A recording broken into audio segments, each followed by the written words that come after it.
എല്ലാ കൂട്ടുകാർക്കും നല്ലൊരു രാത്രി ആശംസിച്ചുകൊണ്ട് മാമ്പഴത്തിന്റെ പുതിയ വീഡിയോയിലേക്ക് സ്വാഗതം.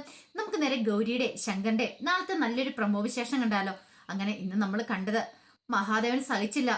ശേഖർ അത്രമാത്രം വലിയ ക്രൂരതയാണ് കമലയോട് ചെയ്തതെന്ന് അറിഞ്ഞു കഴിഞ്ഞപ്പോ മഹാദേവൻ ശേഖറിനെ വെളിയിലേക്ക് പുറത്തേക്ക് ആക്കുകയാണ്. എന്നിട്ട് പറഞ്ഞു, മേലെ നീ പഠിക്കാത്ത നീ കേരളെന്ന് പറയാണ്. അതുകൊണ്ട് ഗേറ്റ് അടയ്ക്കാനായിട്ട് അങ്ങോട്ട് ചെല്ലുവാണ്. നീ ചെറിയ ചതിയൊന്നും അല്ല ഈ മഹാദേവനോട് ചെയ്ത്, എന്നോട് മാത്രമല്ല ഈ കുടുംബത്തോടും കമലയോടും ചെയ്ത്. ഇത്ര വലിയ ദുഷ്ടനാന്ന് നീ ഞാൻ അറിഞ്ഞിരുന്നില്ലായിരുന്നടാ. എന്റെ ആഗ്രഹത്തെ മോഹത്തെ നീ ഇല്ലാതാക്കി കളഞ്ഞ്. ഇനി ഈ കുടുംബത്തിൽ നിനക്കൊരു സ്ഥാനമില്ല. നിന്റെ പേര് പോലും ഞാൻ റേഷൻ കാർഡിൽ നിന്ന് വിട്ടുമാറ്റുമെന്ന് പറയാം.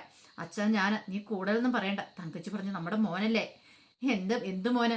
ഇവനാണോ? ഇവന് മോനാന്ന് പറയാൻ പോലും എനിക്കിപ്പോ നാണക്കേടാ. അമ്മാതിരിയുള്ള കാര്യങ്ങളല്ലേ ചെയ്തു കൂട്ടി വെച്ചിരിക്കുന്നത്. അന്ന് നിന്നിട്ട് ഒന്നുമില്ലാൻ പറ്റി ഇത്രയും കാലം എല്ലാരും വഞ്ചിച്ചുകൊണ്ടിരിക്കുകയല്ലായിരുന്നോ? ഇത് ഞാൻ ഒരിക്കലും സഹിക്കുന്ന കാര്യമല്ല. കേറിപ്പോകാത്ത ഇനി ഇപ്പം അവന്റെ കൂടെ നിനക്ക് പോകണമെന്ന് ആഗ്രഹമെങ്കിൽ നീ അവന്റെ കൂടെ ഇറങ്ങിപ്പോക്കണം തങ്കച്ചിയോട് പറയണം. തങ്കച്ചിക്ക് ഒന്നും മിണ്ടാൻ പറ്റിയില്ല. പിന്നീട് ചേറിനെ ഇറക്കി വിട്ടിട്ട് മഹാദേവൻ കേട്ട് അങ്ങോട്ട് കഥ അടയ്ക്കുകയാണ്. മണിമുത്തശ്ശിക്ക് സന്തോഷമായി. മണിമുത്തശ്ശി അവിടെ ഇരുന്ന് മണി അടിക്കുകയാണ്. ആ മുഖത്തൊരു ചിരിയൊക്കെ വന്നു. ഇത് മുമ്പേ ചെയ്യുമായിരുന്നെങ്കിൽ ഈ വീട് എന്നേ നന്നാകുമായിരുന്നു എന്നായിരുന്നു മുത്തശ്ശിയുടെ ഉള്ളിലിരിപ്പ്. പിന്നീട് മുറിയിലേക്ക് കയറിപ്പോയി കഴിഞ്ഞപ്പോ ശങ്കർ പറഞ്ഞു, എന്നാലും പാവം കമലയെടുത്തില്ലേ, എത്രമാത്രം വേദനിച്ചിട്ടുണ്ട്. ഇനി ഒരിക്കലും ഒരു കുഞ്ഞിനെ താലി വിളിക്കാൻ സാധിക്കില്ലെന്ന് അറിഞ്ഞപ്പം അവരുടെ മനസ്സിന്റെ താളം പോലും തെറ്റിപ്പോയി. ശേഖരൻ ഇത്രമാത്രം ക്രൂരനായിരുന്നു എന്ന് ചോദിക്കുക. ഞാൻ മുമ്പേ പറഞ്ഞിട്ടുള്ള കാര്യമല്ലേ, ഞാൻ മുമ്പ് കമലടുത്തിനോട് ഹോസ്പിറ്റലിൽ പോകാൻ തുടങ്ങിയതാ. അന്ന് പക്ഷെ ഡോക്ടറെ കാണാൻ പറ്റിയില്ല. അതിന്റെ പേരിൽ എന്തൊക്കെ പ്രശ്നങ്ങളായി വീട്ടിലുണ്ടായത്. അന്ന് ശേഖരന് അറിയായിരുന്നു ഞാൻ കമലടുത്തിനെ ഹോസ്പിറ്റലിൽ കൊണ്ടുപോയിട്ടുണ്ടെങ്കിൽ സത്യങ്ങളൊക്കെ പുറത്താവുന്നു. അതുകൊണ്ടാണ് ശേഖരേട്ടൻ എന്നെ എതിർത്ത് അമ്മാതിരി പ്രശ്നങ്ങളൊക്കെ ഈ കുടുംബത്തിൽ ഉണ്ടാക്കിയത്. എനിക്ക് മനസ്സിലാവുന്നുണ്ട് ഗൗരി, അന്ന് നിന്റെ ഭാഗത്ത് ഞാൻ നിന്നില്ല. നിന്നെ ഞാൻ കുറ്റപ്പെടുത്തു ചെയ്തേ. ഇപ്പൊ എനിക്ക് എന്റെ തെറ്റ് മനസ്സിലാവുന്നുണ്ടെന്ന് പറയാം. പിന്നീട് ശേഖർ പുറത്തേക്ക് പോകാനായിട്ട് ഇറങ്ങി കഴിയുമ്പോഴാണ് അങ്ങനെ വാതിക്കല് ഒരു ലെറ്റർ ഇരിക്കുന്നത്. പതുക്കെ ലെറ്റർ എടുത്ത് നോക്കിക്കഴിഞ്ഞപ്പോ അതിനകത്ത് എഴുതി വെച്ചിരിക്കുന്നത്, ഇനി 10 ദിവസം മാത്രമേ ഉള്ളൂ നിന്റെ ഭാര്യ ഗൗരിക്ക്. ആ 10 ദിവസത്തിനുള്ളിൽ നിന്റെ ഭാര്യ ഗൗരിയുടെ ജീവൻ ഞാൻ എടുക്കൂന്ന് പറയാം. പെട്ടെന്ന് ശങ്കർ അവിടെ എല്ലാം നോക്കി, ആരെയും കണ്ടില്ല. ഇത് ആരായിരിക്കും എഴുത്ത് ഇവിടെ കൊണ്ടുവന്ന് വെച്ചത്? അപ്പൊ വെളിയിലാണ് ഇരിക്കണേ. അപ്പൊ അത് ആരായിരിക്കും എന്ന് ഓർത്തു. അവിടെ ആരെയും കണ്ടില്ല. അപ്പൊ ശങ്കറിന് ഒരു കാര്യം മനസ്സിലായി, ഗൗരിയുടെ ശത്രു എന്ന് പറഞ്ഞിട്ടുണ്ടെങ്കിൽ ധ്രുവനാണ്. അവൻ മരിച്ചു പോയെന്ന് പറഞ്ഞാ പിന്നെ ആരായിരിക്കും ഇങ്ങനെ എഴുതി വെക്കാൻ കാരണം? നേരെ അജിത്തിനെയും ജോജുവിനെയും വിളിക്കുകയാണ്. അജിത്തിനെയും ജോജുവിനെയും വിളിച്ചു കഴിഞ്ഞിട്ട് അവരോട് ഈ കാര്യങ്ങളൊക്കെ പറയാം. എല്ലാം കിട്ടുകഴിഞ്ഞ പറയാം, അതെ നമുക്കൊന്ന് നേരിട്ട് കാണാന്ന് പറയാം. അങ്ങനെ അവരെ കണ്ടു കഴിഞ്ഞപ്പോ അവരോട് പറഞ്ഞു, ശരിക്കും പറഞ്ഞാൽ ഗൗരിക്ക് ശത്രുവായിട്ട് ആകെ ഒരേ ഒരാളുള്ളൂ, ധ്രുവന്. അവനാണ് അവളുടെ ശത്രു. ഇല്ലാതാക്കണമെങ്കിൽ അവനെ ഇങ്ങനെയൊക്കെ എഴുതി വെക്കുള്ളൂ. പക്ഷെ വേറെ ആരും ഇങ്ങനത്തെ പണി ചെയ്യുന്ന എനിക്ക് അറിയില്ല, തോന്നുന്നില്ല. പക്ഷെ ധ്രുവൻ മരിച്ചു പോയതല്ലേ, പിന്നെ എനിക്കൊന്നും മനസ്സിലാവുന്നില്ലെന്ന് പറയാം. അത് ശരിയാ ശങ്കർബായി, പക്ഷെ ധ്രുവൻ മരിച്ച പിന്നെ ആരായിരിക്കും ഇങ്ങനെ ലെറ്റർ എഴുതി വെച്ചേ? പിന്നീട് ശങ്കർ പറയുന്നുണ്ട്, ഗൗരി ഇടയ്ക്ക് ധ്രുവനെ കണ്ട കാര്യം പറഞ്ഞത്. അത് കേട്ടപ്പോൾ ചോദിച്ചു, അല്ല ശങ്കർബായി, ഒരു പക്ഷേ ഗൗരി അടുത്ത് കണ്ട ശരിക്കും ധ്രുവനെ ആയിരിക്കുമെങ്കിലോ? ധ്രുവൻ മരിച്ചിട്ടില്ലെങ്കിലോ? അതെങ്ങനെയാണ് ആദ്യത്തെ ശരിയാവണേ? ധ്രുവൻ മരിച്ച് അവന്റെ ബോഡി അടക്കം ചെയ്തതല്ലേ? പക്ഷെ എന്തോ ഗൗരി അത് സമ്മതിക്കാൻ കൂട്ടാക്കുന്നില്ല. അത് മാത്രമല്ല, ഇടയ്ക്ക് ആദർശനുണ്ടായ അപകടം, അതിന്റെ എല്ലാം പിന്നിൽ ഗൗരി പറയണ ധ്രുവനാന്നാ പറയണേ. അവൾക്ക് വിശ്വാസം വരുന്നില്ല. ഇപ്പൊ എനിക്കും തോന്നുന്നു ധ്രുവൻ ജീവിച്ചിരിപ്പുണ്ടോ ഇല്ലോ എന്നൊരു സംശയം തോന്നുന്നുണ്ട്. ഗൗരി പറഞ്ഞിട്ട് ഞാൻ വിശ്വസിച്ചിരുന്നില്ല.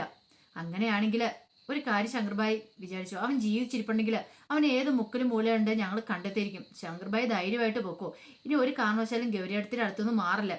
അങ്ങനെ ഒരു ഭീഷണിക്കത്ത് വന്നിട്ടുണ്ടെങ്കിൽ അവന്മാരത് ചെയ്യാനായിട്ട് നോക്കും.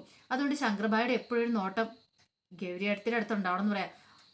അതൊക്കെ ഞാൻ ഏറ്റടാ. എന്റെ ഗൗരിക്കൊരു പോറല് പോലെ ഏക്കാൻ ഞാൻ സമ്മതിക്കില്ല. എനിക്ക് എന്ത് സംഭവിച്ചാലും കുഴപ്പമില്ല. പക്ഷെ എന്റെ ഗൗരിനെ ആയാലും നുള്ളു നോക്കുന്ന പോലും എനിക്ക് ഇഷ്ടപ്പെടില്ല. അത്രയ്ക്ക് ഞാൻ അവളെ സ്നേഹിക്കുന്നുണ്ടെന്ന് പറയാം. ശരി ശങ്കർബായി, എന്നാൽ ഞങ്ങൾ പോയി അന്വേഷിക്കാന്ന് പറയാണ്. പറ്റുന്നിടത്തല്ല അന്വേഷിക്കണം. ഈ കത്തെഴുതി ആരാണോ, ഇനിയിപ്പോ ധ്രുവൻ ജീവിച്ചിരിപ്പോ നമുക്കറിയില്ല. അതിനെക്കുറിച്ച് ഡീറ്റെയിൽഡ് അന്വേഷണം വേണം. അത് മാത്രമല്ല, എന്റെ അളിയൻസിന് ആദർശനുണ്ടായ അപകടത്തെക്കുറിച്ചൊക്കെ നിങ്ങളോട് പറഞ്ഞല്ലേ.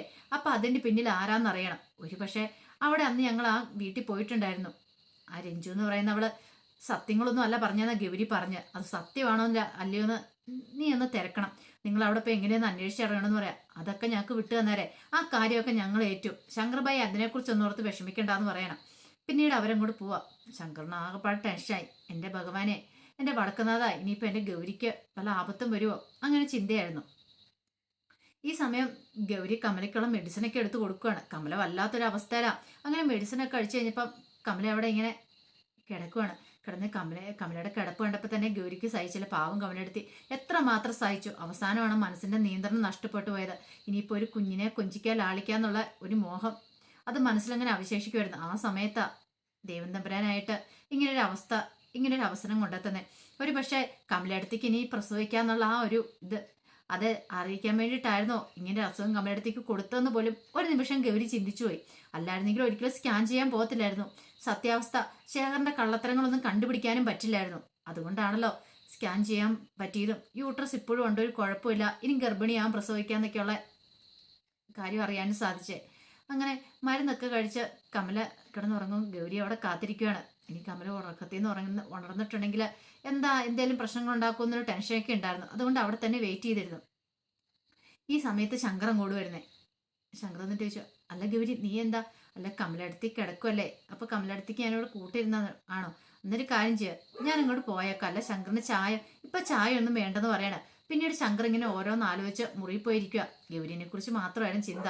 കുറെ സമയം കഴിഞ്ഞപ്പോഴത്തേനും അങ്ങോട്ട് ഗംഗ വന്നിപ്പോ ചോദിച്ചു, അല്ല ഗൗരി എന്തിന്? ഗൗരി അപ്പുറം മുറിയിലുണ്ടെന്ന് പറയാണ്. പിന്നീട് ശങ്കർ ആദ്യം വിചാരിച്ചു ഗംഗയോട് ഈ കാര്യങ്ങളൊക്കെ തുറന്നു പറയണോ. ഇനിയിപ്പം ഗംഗ അറിഞ്ഞിട്ടുണ്ടെങ്കിൽ എന്തായിരിക്കും?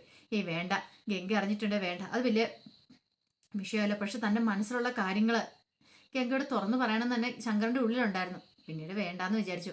എന്താ ശങ്കു വലിയൊരു ടെൻഷനാണല്ലോ. ശേഖരേട്ടനെ ഇറക്കി വിട്ടേന്റെ ആണെന്ന് ചോദിക്കും. ശേഖരേട്ടനെ ഇറക്കി വിട്ടേന്റെ അല്ല, പണ്ടേ ഇറക്കി വിടേണ്ടതായിരുന്നു. അങ്ങനെയായിരുന്നെങ്കിൽ കമലെടുത്തിട്ട് ജീവൻ രക്ഷോട്ട് പോയാണ്. പാവം കമലെടുത്തി ആ പ്രഗ്നന്റ് ആണെന്ന് അറിഞ്ഞു കഴിഞ്ഞപ്പോൾ തന്നെ ശേഖരേട്ടനെ ഇറക്കി വിടുമായിരുന്നെങ്കിൽ ഇന്ന് കമലെടുത്തിട്ട് കുഞ്ഞ് ജീവനോടെ ഇരുന്നാനും. പറഞ്ഞിട്ട് കാര്യമില്ല. എന്നാലും ഇങ്ങനെയൊക്കെ ഉണ്ടോ? ഞാൻ ആദ്യമായിട്ടാണ് കാണുന്നത് കേട്ടോ. ശേഖരേട്ടൻ ഇത്ര ദുഷ്ടനാന്ന് ഞാൻ മനസ്സിൽ പോലും കരുതിയിരുന്ന കാര്യമില്ല ശങ്കു. എന്നാലും എങ്ങനെ ഇത്ര ദുഷ്ടതരം കാണിക്കാൻ പറ്റുന്നു? പാവം, അവരുടെ ജീവിതം ഉണ്ടല്ലോ, അവരുടെ മനസ്സിന്റെ നിയന്ത്രണം തെറ്റിയ പ്രധാന കാരണക്കാരൻ ശേഖരേട്ടൻ തന്നെയാ. ഒന്നും രണ്ടുമല്ലോ, 5 കുഞ്ഞുങ്ങളെയൊക്കെയല്ലേ. ഞാനൊക്കെ ആണെങ്കിൽ വെച്ചേക്കുമല്ല. എന്റെ ഭർത്താവ് ഇങ്ങനെയൊക്കെ ചെയ്തെങ്കിലും ഉണ്ടല്ലോ, അയാളെ ഞാൻ വലിച്ചു കീറുള്ളൂ പറയാം. ശങ്കറിന് മനസ്സിലായി ഇപ്പൊ കമലെടുത്തിട്ട് താരാണെങ്കിലും വെച്ചേക്കില്ലായിരുന്നു. ഇപ്പൊ കമലെടുത്തേക്ക് നിയന്ത്രണം വിട്ടുപോയതുകൊണ്ടാണ് ഇങ്ങനെ സംഭവിച്ചത്. അല്ലെങ്കിൽ പഴയ പോലെ തന്നെ കമലെടുത്ത് വീണ്ടും തുടർന്ന് വന്നേരം. സംസാരിച്ചിരുന്നിട്ട് പിന്നീട് ഗൗരി എന്ത് ചെയ്യാന്ന് ചോദിച്ചപ്പോൾ കമലയുടെ അടുത്തൊക്കെയാന്ന് പറഞ്ഞു. പിന്നീട് ഗംഗ അങ്ങോട്ട് പോവാണ്. ഈ സമയത്ത് ശങ്കറിന്റെ എന്നിട്ടൊരു സമാധാനം കിട്ടിയിട്ടുണ്ടായിരുന്നില്ല. പിന്നീട് മുറിയിലേക്ക് വരുവാണ്. അന്ന് നീ അവിടെ കിടക്കാൻ വരുന്നില്ലേ? അല്ല അത് പിന്നെ കമലേട്ടത്തിന് ഇവിടെ ഒറ്റയ്ക്ക് എടുത്തിട്ട് എങ്ങനെയാ അവിടെ ഒന്ന് കിടക്കണേ? അതുകൊണ്ടാണ് ഞാൻ ഇവിടെ കിടക്കാന്ന് വെച്ചു. ഒരു കാര്യം ചെയ്യേ, ശങ്കറിന് ഉറക്കം വരുന്നുണ്ട്, ശങ്കർ പോയി കിടന്നോളാൻ പറയണേ. വേണ്ട, അത് കുഴപ്പമില്ല, ഞാൻ ഇവിടെ ഇരുന്നോളാന്ന് പറയും. ഇവിടെ ഇരിക്കാനാ? അതേന്നേ, ഞാനിവിടെ ഇരുന്നോളാം, എന്താ കുഴപ്പമിരിക്കണേന്ന് ചോദിക്കാം. അങ്ങനെ അവർ ഓരോ കാര്യങ്ങളൊക്കെ സംസാരിച്ചോണ്ടിരിക്കുക. കുറച്ച് കഴിഞ്ഞപ്പോഴത്തേനും ശങ്കർ പതുക്കെ അങ്ങോട്ട് ഉറങ്ങിപ്പോയി. പിന്നെ കണ്ണു തുറന്ന് നോക്കിയപ്പോഴത്തേനും ഗൗരി ഇങ്ങനെ ഇരിക്കുന്നുണ്ട്. പെട്ടെന്ന് ശങ്കർ പറഞ്ഞു, ഒരു കാര്യം ചെയ്യും, നീ കുറച്ചു നേരം കിടന്ന് ഉറങ്ങുക, എത്ര സമയം ഉറക്കളയ്ക്കുന്നേ, അതൊന്നും സാരമില്ലാന്നേ, ഇങ്ങോട്ട് വാ എന്നും പറഞ്ഞുകൊണ്ട് ശങ്കർ തന്റെ മടിയിലേക്ക് ഗൗരിനെ പിടിച്ച് കിടത്തുവാണ്. പിന്നെ പതുക്കെ ആ തലമുടിയെ കൂടി തലോടിക്കൊണ്ടിരിക്കുക. മനസ്സിൽ പറയാം, ഒരു ശക്തിക്കും നമ്മളെ രണ്ടുപേരെയും വേർപ്പെടുത്താൻ സാധിക്കില്ല. നിന്നെ ഒന്ന് തൊടാൻ പോലും ഞാൻ ആരെ സമ്മതിക്കത്തില്ല. നിന്നെ ഇല്ലാതാക്കാൻ ഏതവനാളിലും വരട്ടെ, ആർക്കും ഞാൻ എൻ്റെ ഗൗരീനെ വിട്ടുകൊടുക്കില്ല. എൻ്റെ ഗൗരീനെ എനിക്ക് വേണം. അങ്ങനെ ശങ്കർ മനസ്സിൽ പറയാണ്. അപ്പൊ അതിന്റെ വിശേഷങ്ങളൊക്കെ കാണാൻ പോകുന്നത്. ഇനിയിപ്പോ ഗൗരീനെ ഇല്ലാതാക്കാനായിട്ട് ധ്രുവനും നവീനും ഒക്കെ കളത്തിലിറങ്ങുവാണ്. പക്ഷെ ധ്രുവൻ ജീവിച്ചിരിപ്പണെന്നുള്ള സത്യം ഇനി അജിത്തും ജോജുവും വന്ന് ശങ്കറിനെ അറിയിക്കും. അപ്പൊ ആ വിശേഷങ്ങൾക്കായി നമുക്ക് എല്ലാവർക്കും കാത്തിരിക്കാം കേട്ടോ. ഒരിക്കൽ കൂടി എല്ലാവർക്കും നല്ലൊരു രാത്രി ആശംസിച്ചുകൊണ്ട് നിർത്തുന്നു. നന്ദി.